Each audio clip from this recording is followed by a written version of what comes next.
톨스토이는 사랑에 대해서 참 글을 많이 썼습니다. 그런데 그의 글을 마지막에 보면 또 이런 말을 해요. 나는 사랑에 대해서 그렇게 많이 썼는데 내 안의 소녀는 사랑을 받지 못해서 항상 마음이 아파했다. 이런 글을 남겨요. 여러분, 사랑이라는 것을 많이 이야기했는데 실상 대상은 사랑을 느끼지 못하는 거예요. 외로운 거예요. 정말 우리는 사랑할 줄 아는가? 어떻게 사랑해요? 라고 질문했잖아요.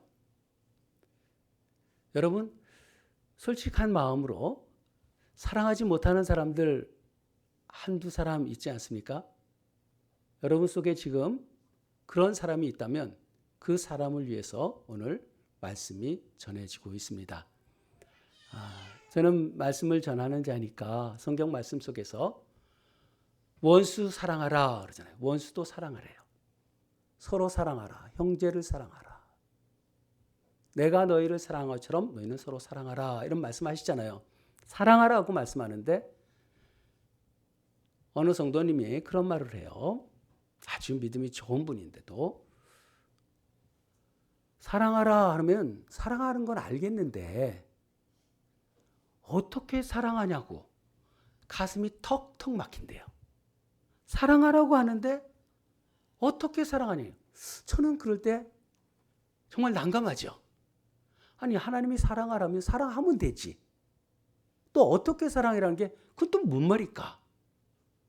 그런 생각이 제 안에 드는 거예요. 그러면서도 정말 믿음이 없는 사람이 그런 이야기했다면 이해가 되죠. 근데 믿음이 있다고 생각하는데 그분도 그러면은 우리들이 다 그런 마음이 있지 않을까 이런 생각이 들어서 오늘 말씀을 준비했습니다. 어떻게 사랑하는 것인가? 에릭 프롬이라는 분이요. 독일 철학자인데 그분이 사랑의 기술이라는 책을 썼어요. 1956년도에 썼으니까 벌써 70년 됐어요. 그런데 그 책이 그 당시에도 많이 읽었을 뿐만 아니라 지금도 절판되지 않고 계속 팔리고 있어요. 그건 뭘 뜻합니까? 사랑을 어떻게 하는지 몰라서 사랑하고 싶은데 사랑하지 못하니까 그런 책을 찾는 거 아니겠어요? 근데 그 책에서 이야기하는 것은 좋은 사람 만나서 사랑을 한다? 좋은 사람을 만나지 못해서 내가 사랑하지 못한다? 그게 아니라는 거예요. 사랑할 줄 모르니까 사랑을 못한다는 거죠. 사랑할 수 있는 기술이 있어야 되는데 그 사랑을 행하지 못한다는 거예요. 근데 그 책의 시작에 뭐라고 표현하냐면요. 사랑을 우리는 받는 사랑만 생각하지 주는 사랑에 대해서 생각하지 않는다는 거예요. 우리 대부분 그렇잖아요. 사랑받고 싶고 인정받고 싶고 그런데 누군가를 인정하고 사랑하는 데는 부족함이 많이 있지 않습니까?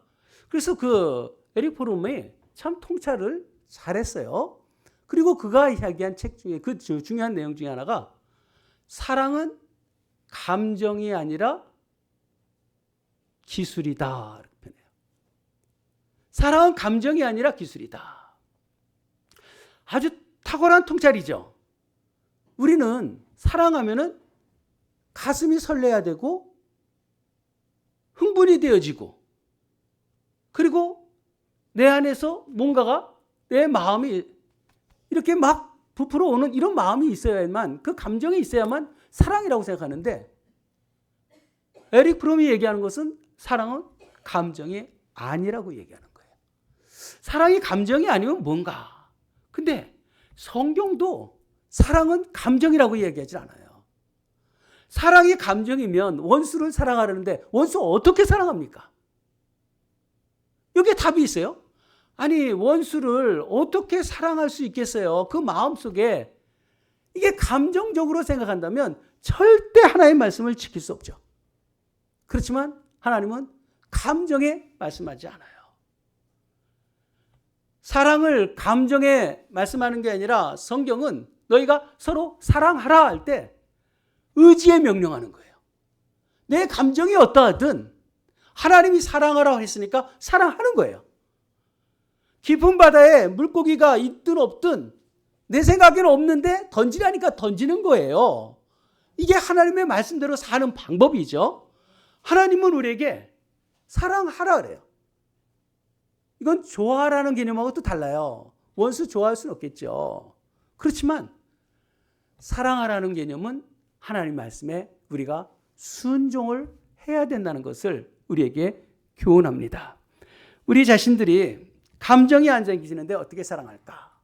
감정이 아니라 명령에 따라서 사랑하면, 에릭 프롬은 그래서 사랑은 기술이라는 거예요. 무슨 기술?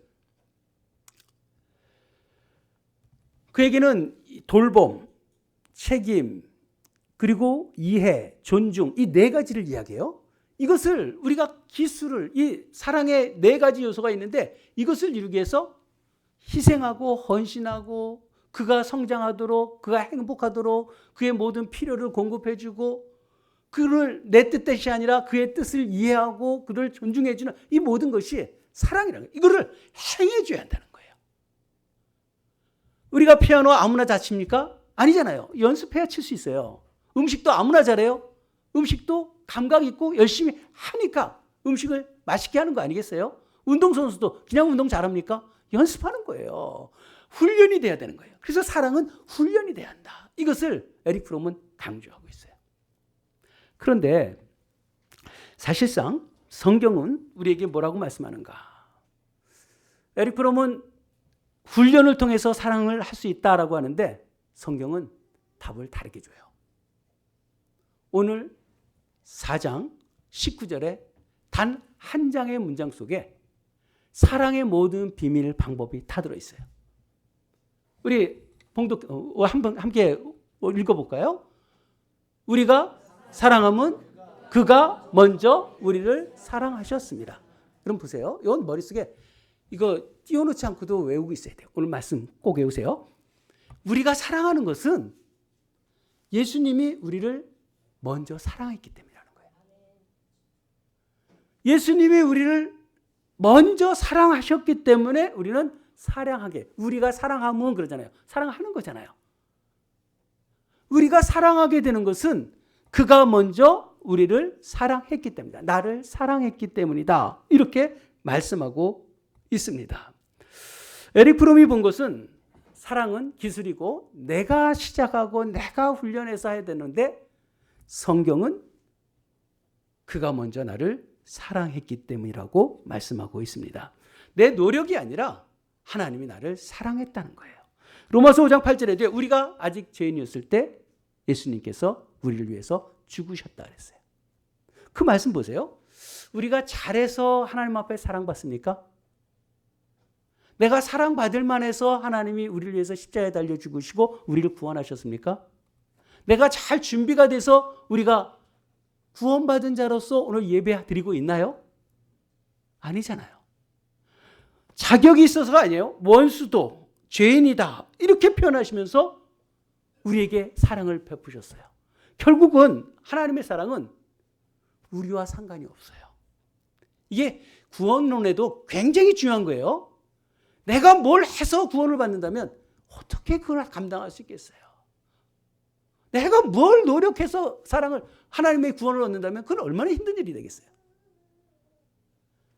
나 같은 자를 사랑하셔서 나 같은 자를 위해서 하나님이 보좌를 버리시고 이 땅에 오셨다는 게 이게 너무 놀라운 일 아니에요? 이게 사랑이잖아요. 하나님이 나에게 이런 사랑을 베풀어 주셨다는 거예요. 나와 상관없이 하나님의 사랑을 내게 베풀어 주셨어요. 성경이 그것을 우리에게 말씀해요.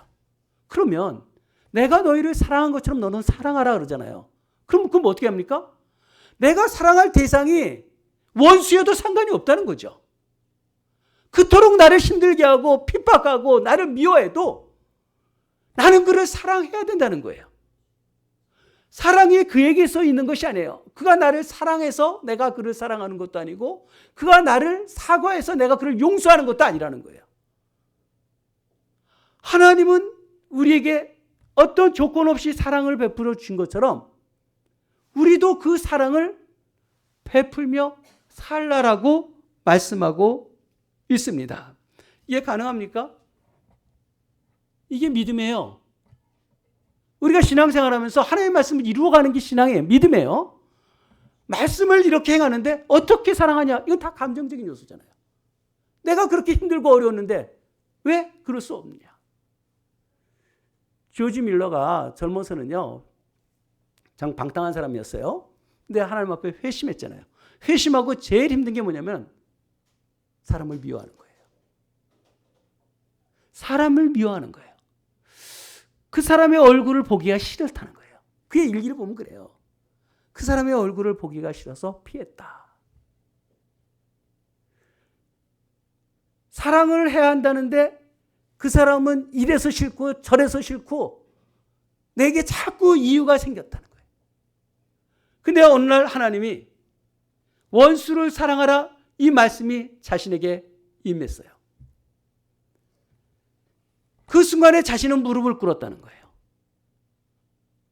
하나님, 나는 못하는데요.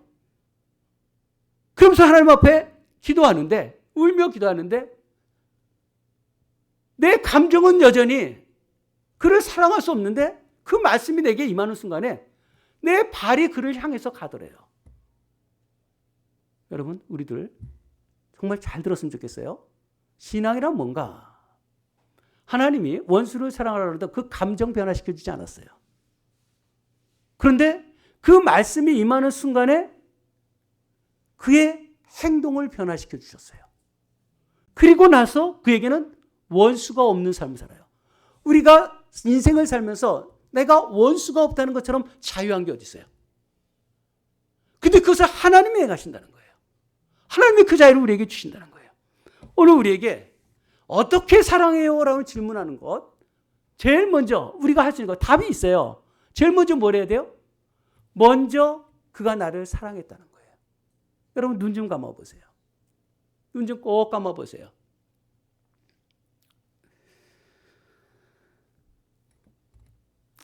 하나님,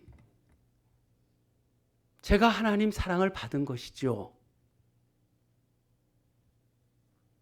하나님, 하나님이 저 사랑하시죠. 하나님, 저 하나님 앞에 사랑받는 거 맞지요.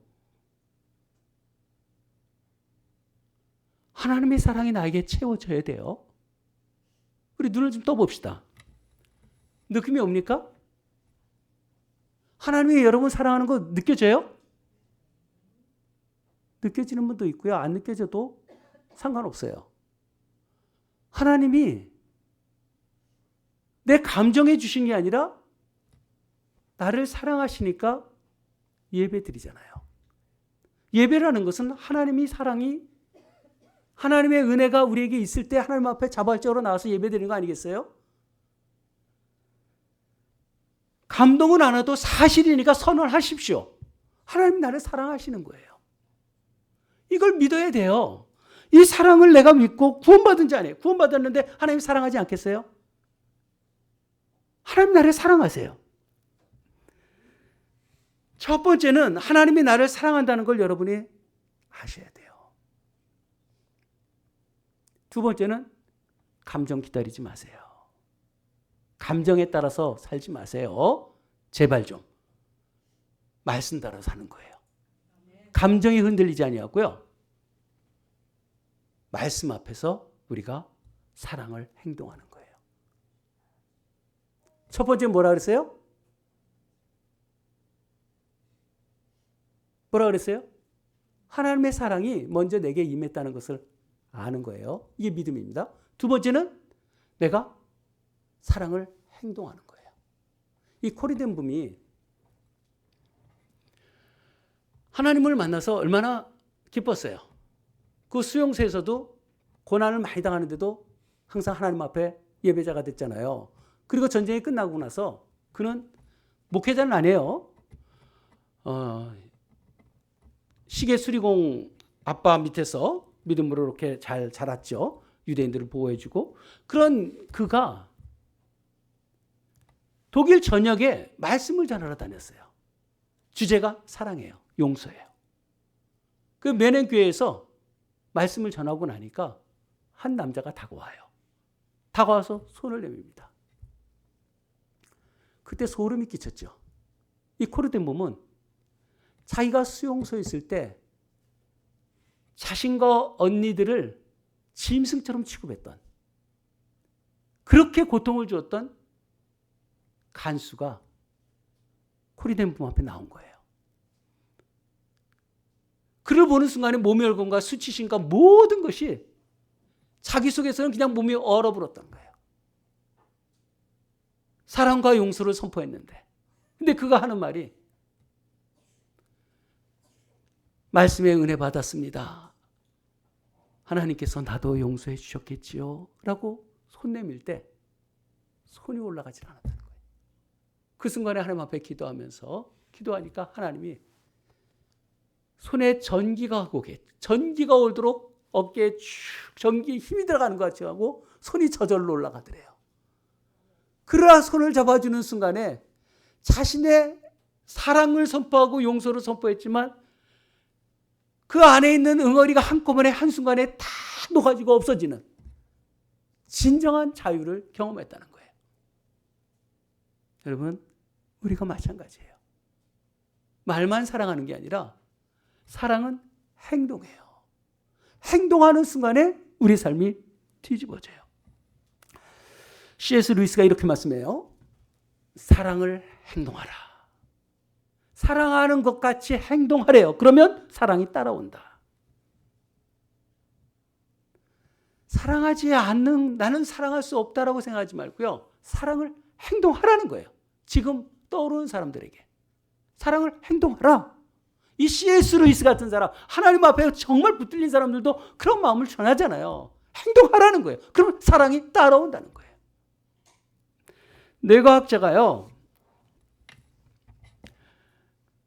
그 하버드 그 뇌과학자 중에 한 사람이 37살에 이 뇌졸중이 온 거예요. 자신에게. 그래서 좌측 뇌가 정지가 됐어요. 그리고 나는데 이 좌측 뇌는 뭐 합니까? 뭘 생각하고 판단하고 그리고 결정하고 앞날도 계획하고 이런 것이 자기 속에서 그게 사라지니까 그때부터 어떤 것에 대해서 이것저것 생각하지 않냐고 자기의 마음속에 있는 것이 순수하게 처음으로 사랑하는 것을 체험했다는 거예요. 이 생각 저 생각 자기 생각에 사로잡혀 있으면 타자가 들어오질 않아요. 하나님의 말씀이 우리 속에 들어오질 않아요. 도대체 안 들어온 거예요. 나한테 과거에 내게 이런 행했는데 내가 어떻게 그를 사랑할 수 있냐? 이런 생각에 사로잡혀 있어요. 말씀이 들어오지 않아요. 옆 사람의 타인이 내게 오질 않는 거예요. 그런 삶이 항상 그 모양이죠. 변화되지 못해요. 근데 뇌가 고장나고 나니까 오히려 순수하게 하나님 앞에 나왔다는 거예요. 이반 일지, 그 토스토의 그 소설도요. 단편이잖아요. 아주 짧게요. 그런 재판관이었어요. 판사였어요. 고위직이었어요. 모든 사람들이 존경하고 그리고 자기는 옳게 살아왔던 사람이에요. 항상 옳은 일도 살아왔어요. 근데 그가 갑자기 암병에 들어갔고 죽어가게 되니까 주변의 사람들이 나는 옳게 살아왔지만 주변 사람들이 자기를 그렇게 사랑하지 않는 것처럼 느낀 거예요. 주변 사람들이 말로는 이야기하는데 실제로 동정이 느껴지지 않는 거예요. 같은 법관들은 저 사람이 자리를 비면 인사이동이 어떻게 되고 자기는 어떻게 승진하고 이런 생각들을 하고 있고요. 그 아내도 같이 살아왔는데 아내 생각하면 남편이 죽으면 연금이 어떻게 나오고 보험이 어떻게 되고 이런 생각을 하고 있다는 거예요. 근데 그 중에 한 사람 게라심이라는 농부 하인이 죽을 때까지요. 수발을 들어주는 거예요. 주물러주고요. 대소변을 받아주고. 그러면서 그 책의 끝에 이렇게 써놔요. 게라심은 자기의 생각이 없는 사람이었다. 여러분, 이게 무슨 말입니까? 우리 생각을 가지고는 사랑을 실천할 수 없다는 거예요. 자기 비움. 하나님의 말씀이 우리의 삶 속에 살아내야 돼요. 우리의 인생을 왜 이렇게 힘들게 살아가고 사랑하지 못하고 부부끼리 사랑도 못하죠. 아니 나이가 언제인데 언제까지 그러고 살아요? 이웃과의 화평을 이루지 못하고요. 왜 그렇게 삽니까? 하나님의 사람인데, 그러니까 사랑을 어떻게 해요? 답답해요? 이게 아니라 하나님의 말씀을 내가 받았으면 그것을 내가 행동으로 옮기면 사랑이 따라온다니까요. 성경은 그것을 우리에게 말씀하고 있는 거예요. 기도도 마찬가지잖아요. 여러분, 기도 어떻게 해요? 무릎 꿇어보세요. 기도는 자연스럽게 되는 거예요. 기도를 어떻게 가르쳐요? 기도하면 되는 거예요. 기도하지 않고 어떻게 하냐 그래요. 기도해보세요. 무릎 꿇어보세요. 다 알려주시죠. 하나님이 어떻게 하는지 다 알려주시잖아요. 감정의 행동을 만드는 것이 아니라 행동이 감정을 만들어요. 생각이 행동. 우리나라 뇌과학자도 그런 얘기예요. 생각이, 이 카이스트 뇌과학자가 그런 얘기예요. 생각이 행동을 이끌어가지 않는데요. 그럼 뭐 다 하죠. 생각 있으면 뭐든 다 안 된다는 거예요. 행동이 옮겨지면요, 생각이 따라오게 되고요. 삶이 바뀐다는 거예요. 그래서 생각이 바뀌면 행동이 바뀌어지는데 말이 바뀌어지잖아요. 그럼 행동이 따라온다는 거예요. 말과 행동이 앞서지면 옳은 길로 행하면 모든 것이 옳게 되어진다는 거죠. 근데 우리는 생각 속에 사로잡혀 있잖아요. 자기 속에 사로잡혀 있고요. 자기가 뭐가 그렇게 중요한가? 하나님의 말씀 앞에 우리가 살지 못하는. 이게 어떻게 가능한가? 오늘 7절 한번 보세요. 4장 7절. 사랑하는 자들아 우리가 서로 사랑하자. 8절에 사랑하지 아니하는 자는 하나님을 알지 못하나니 이는 하나님의 사랑이다. 하나님이 사랑 자체이시기 때문에 사랑하지 않는 자는요, 자기가 하나님을 모르는 자라는 거죠. 하나님을 모르는 자라는 거예요. 오늘 사랑에 대해서 명확하게 우리에게 말씀하고 있어요. 11절에도요. 사랑하는 자들아 하나님이 이같이 우리를 사랑하셨은즉 우리도 서로 사랑하는 것이 마땅하다. 하나님이 우리를 위해서 화목제물 되어주시잖아요.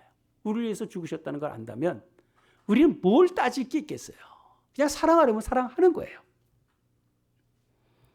12절에요. 전 이 말씀을 보면서요, 제가 원수를 사랑하라. 저도 그 말씀 속에서 제가 깨진 사람이에요.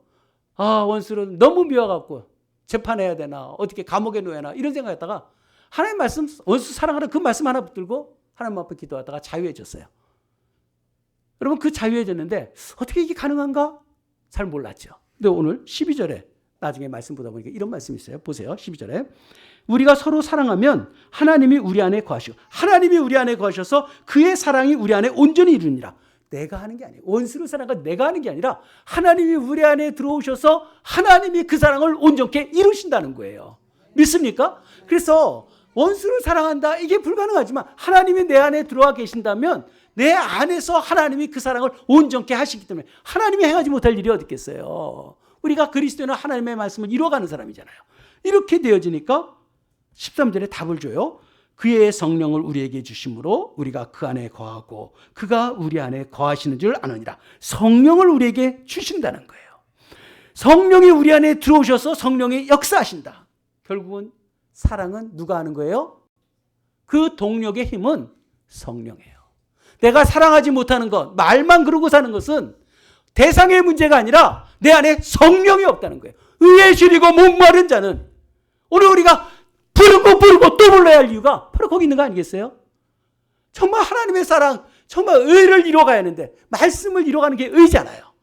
여러분, 이것이 이루어지지 않으면 우리는 진정한 회개도 영적 각성도 이룰 수가 없어요. 왜? 회개를 모르죠. 내가 옳다고 생각하는데 무슨 회개를 해요.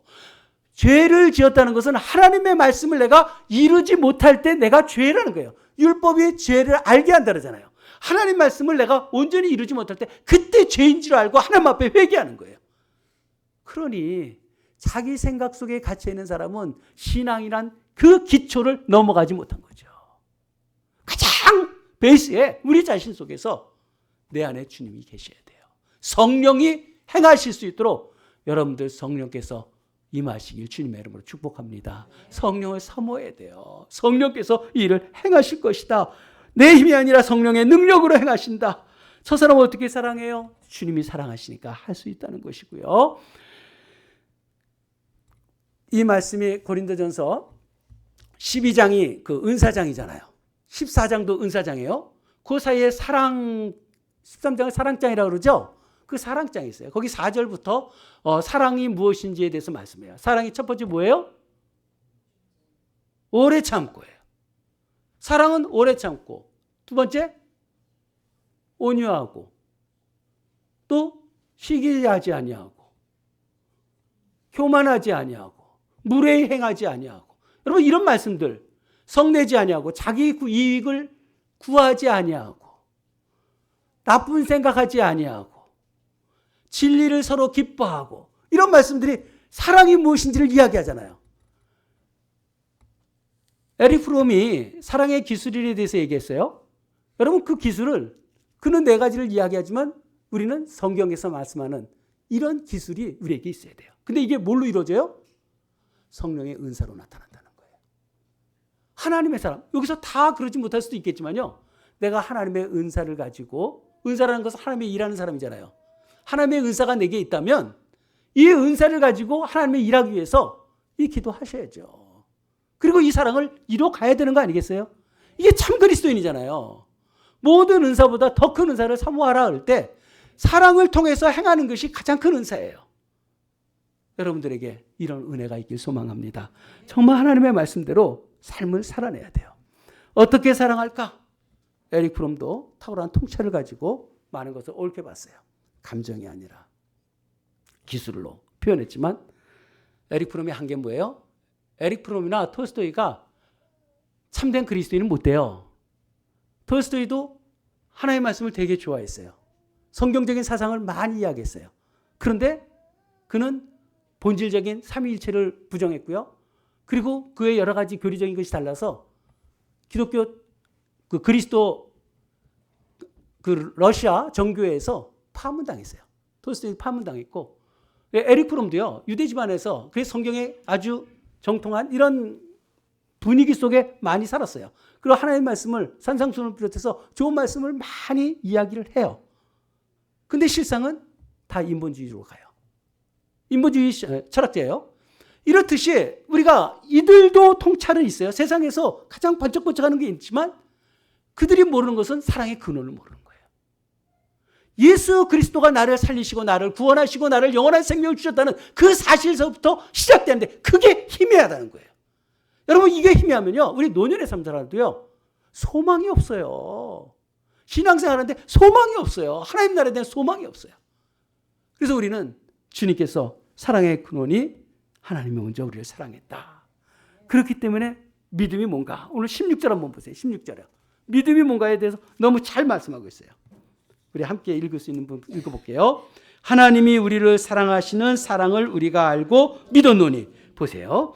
하나님이 우리를 사랑하시는 사랑을 우리가 알고 믿었노니. 믿음이 어디서 와요? 하나님이 나를 사랑하시는 것을 아는 것에서 믿음이 오는 거예요. 하나님이 나를 사랑하는 거 모르는데 어떻게 믿음을 가질 수 있겠어요? 내가 행동의 삶 속에 정말 하나님의 말씀대로 내가 살지 못하는 그 이유는 단 한 가지예요. 하나님이 나를 사랑하는 걸 모르기 때문이다. 하나님이 이렇게 사랑하신다는 거예요. 20절 보세요. 누구든지 하나님을 사랑하노라 하면서 그 형제를 미워하면 이는 거짓말하는 자니. 여러분 우리는 미워할 사람이 없어요. 남편이 밉습니까? 아내가 밉습니까? 자식, 부모, 형제, 이웃 미워할 대상이 있겠어요? 대상의 문제가 아니라 나의 신앙 문제예요. 나의 믿음 문제예요. 오늘 당장 말씀 앞에 복종하시길 바랍니다. 오늘 말씀을 우리에게 주잖아요. 사랑한다고 하면서 미워하면 거짓말하는 자다. 그 형제를 사랑하지 않은 자는 하나님을 사랑할 수 없다. 여러분 누구를 미워하면서 하나님 사랑한다? 거짓이라는 거예요. 오늘 우리에게 말씀 속에서 우리 삶을 어떻게 살아야 되는지를 명확하게 말씀합니다. 사랑을 어떤 운명적인 찾아오는 감정이 아니라 인간의 성숙, 훈련을 통해서 되어진다는 이 인본적인 그런 생각들, 그것도 우린 넘어서야 되고요. 하나님이 우리를 먼저 사랑했기 때문에, 사랑은 배워서 늘어진 게 아니라 하나님의 사랑을 우리가 정령 받았다는 것을 안다면 사랑하며 살아갈 수 있다는 것입니다. 오늘 사랑은 감정이 아니라 의지에다가 명령하시는 하나님의 명령이에요. 명령은 군대 갔다 온 사람은 다 알잖아요. 군대에서 하라면 하는 거예요. 이유가 없어요. 하라면 하는 거예요. 세상의 군대에서는요, 틀린 것을 명령할 수 있어요. 그러나 하나님이 명령하잖아요. 우리는 예수 그리스도의 종 군사라고 하잖아요. 내가 예수님을 믿고 예수 그리스도를 따르기를 한다면 그분의 명령을 지켜야 되잖아요. 그게 말씀이잖아요. 사랑하라면 사랑하는 거예요. 그것은 실상 의지의 명령을 주셨지만 하나님이 우리에게 은혜를 먼저 주신 거죠. 먼저 우리를 사랑하셨다는 것. 이것을 알고 하나님을 사랑하고 하나님의 사랑이 내게 임하고 그 사랑을 내가 이제 실천하기로 살아가면서 하나님의 뜻이 성령 안에서 이루어지는 하나님의 백성들이 되길 주님의 이름으로 축복합니다. 기도합시다.